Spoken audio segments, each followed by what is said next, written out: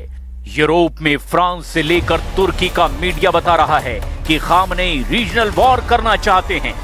Israel की media भी बता रही है कि अब खतरा सिर्फ ईरान पर नहीं, युद्ध हुआ तो खामनेई की फौज इजराइल के शहर भी जला देगी। खामनेई की वार्निंग, ईरान के करीब ट्रंप का जंगी बेड़ा, डरा हुआ पश्चिम एशिया। अब ऐसे में अमेरिका का राष्ट्रपति क्या कहना चाहेगा, ये सवाल ट्रंप से पूछा गया। ट्रंप ने क्या जवाब दिया, ये देखकर सबसे ज्यादा हैरान खाड़ी देश हैं और इजराइल भी समझने की कोशिश कर रहा है कि ट्रंप आखिर क्या बोल गए। Sir, on Iran, the Supreme Leader today said that U.S. attack could spark a regional war. Do you have any response to that? Why wouldn't he say that? Of course you're going to say that, but we have the biggest, most powerful ships in the world over there, very close, a couple of days, and hopefully we'll make a deal. If we don't make a deal, then we'll find out whether or not he was right.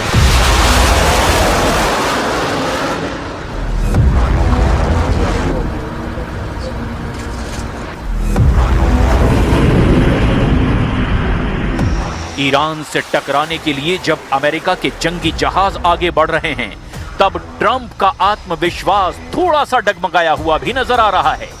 Khamenei की warning सीधे Trump को नहीं, बल्कि पश्चिम Asia में उन देशों को है जिनकी जमीन पर अमेरिकी अड्डे दशकों से मौजूद हैं। सवाल ऐसे में यह है कि क्या ट्रंप भूल गए कि पश्चिम एशिया में अमेरिका के 60 मिलिट्री अड्डे हैं। इन अड्डों पर अमेरिका के 40,000 से ज्यादा सैनिक तैनात हैं। यहां अमेरिका के विमान भी हैं, रडार और मिसाइल सिस्टम भी हैं।